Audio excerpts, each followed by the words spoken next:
Good morning to one and all.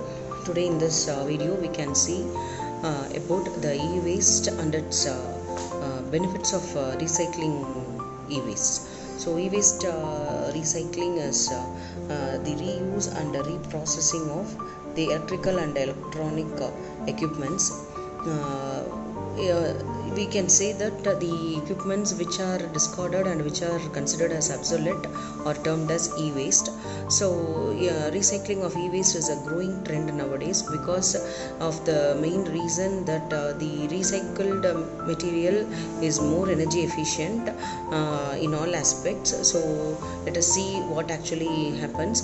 So electronic wastes are typically the computer monitors and worn out television sets, air conditioners, refrigerators, and mobile phones, chargers, and so on.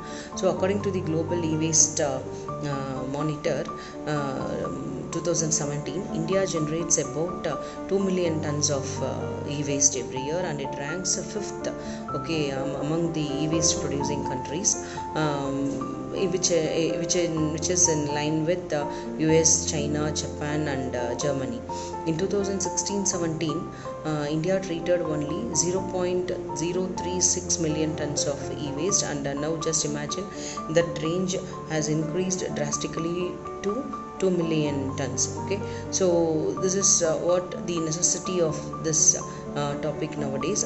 So about 95% of the e-wastes are not recycled, and we can tell us it is recycled in the informal sector, and in a crude manner.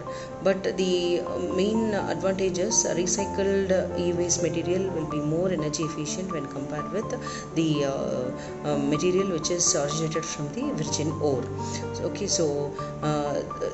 next we can see about the techniques and the total recovery of rate of cobalt. So why we are taking as cobalt is the main raw material for mobile manufacturers and monitors or cobalt, which is in a very high demand in the world. Only China is the only country which has a large rate of cobalt, that is the recycled e-waste material, when compared to the other countries. And only recycled metals are 2 to 10 times more energy efficient than the metals which are originated from the virgin ore. So the report suggests that lowering the amount of electronics entering the waste stream and improving the end of life handling are essential for building a more circular economy where the waste is reduced, resources are conserved, and are fed back into the supply chain for new products. So on a positive note, media reports highlighted that the Tokyo Olympics 2020 medals will be made of 50 tons of e-waste. The organizing committee will make all the medals from old smartphones, laptops, and other gadgets. This is done as a revolution for e-waste recycling.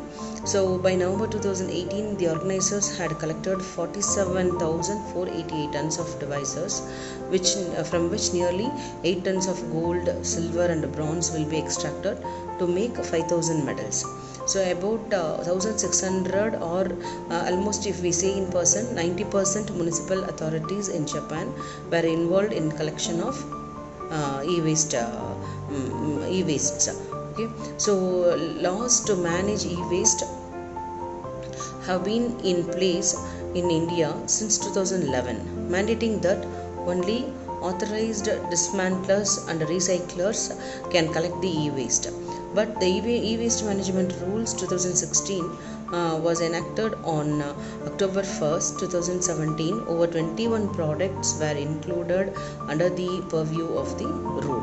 So what we can tell is the rule also extended its purview to components or consumables or parts or spares of electrical and electronic equipments along with their products. The rule has strengthened the extended product producer responsibility, which we call as EPR, which is the global best practice to ensure the take back of the end of life products. So in a summary or in a nutshell, I can tell like reducing the e-waste is the primary aim. It should be the primary aim, but nowadays what we see in practical life is the usage of electronic components becomes more and more. Okay, so daily the number of users of electronic equipments goes on increasing. So we can strengthen the recycling process of the e-waste so that the environmental health and also human health can be protected to a larger extent.